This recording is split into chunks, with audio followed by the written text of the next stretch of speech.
Siku ya leo tarehe 22 mwezi wa 7 2023 ni siku ambayo dunia inaenda kushuhudia mchezaji Lionel Messi akiwa na timu yake mpya kabisa ambayo inajulikana kama Inter Miami FC ya kule nchini Marekani, ambayo pia inamilikiwa na mchezaji wa zamani David Beckham.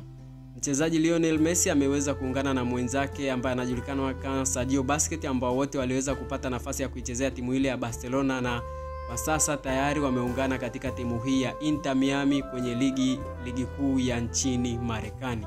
Timu ya Inter Miami itakuwa ikikipiga dhidi ya timu ile ya Cruz Azul, mchezo ambao utakuwa ukipigwa majira ya saa 9 usiku kwa majira ya Afrika Mashariki. Timu ya Inter Miami inaenda kuwa ni timu ya 3 kwa star huyu wa kimataifa kule nchini Argentina kuichezea katika ngazi ya klabu, ambapo mchezaji Lionel Messi aliweza kuanzia career yake ya mpira wa miguu akiwa na timu ya Barcelona.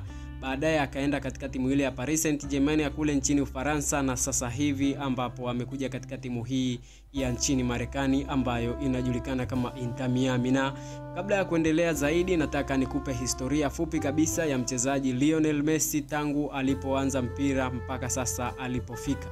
Majina kamili anajulikana kama Lionel Andres Messi. Amezaliwa tarehe 24 ya mwezi wa 6 mwaka 1987 na ni mtoto wa 3 wa George Messi na Cecilia.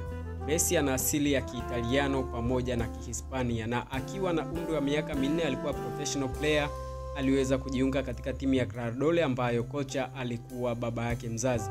Akiwa na miaka 11 bibi yake alifariki, na ndipo alianza kushangilia kwa goli kwa kuangalia juu na kunyosha vidole hewani kwa ishara ya kumkumbuka bibi yake huyo ambaye alifariki Messi akiwa na umri wa miaka 11. Akiwa na miaka 6 alijiunga na Newell's Sport Club na kuwafungia magoli 500, na Messi aligundulika na upungufu wa homoni ya ukuaji akiwa na miaka 10. Baba yake alimtibu kwa gharama ya $1000 kwa mwezi, na mwaka 2000 familia yake ilimchukua na kumpeleka Nou Camp kwa ajili ya kufanya majaribio, na director wa Barcelona alimkubali Messi, na alipofika mwezi wa 12 mwaka 2000 alisainiwa rasmi na timu ile ya FC Barcelona ya kule nchini Uhispania.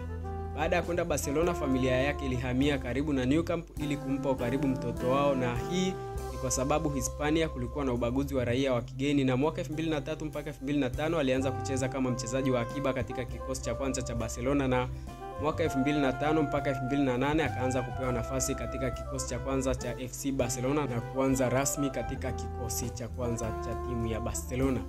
Akiwa na Barcelona amepata misimu 3 ya mafanikio makubwa sana na kushinda tuzo ya mchezaji bora wa dunia mara 5, na ni mfungaji bora wa Barcelona wa muda wote. Na ili uendelee kuwa kwanza kupata video zetu, ni kukumbushe kushuka chini ya video hii na kugusa maandishi mekundu ambayo yameweza kuandikwa subscribe.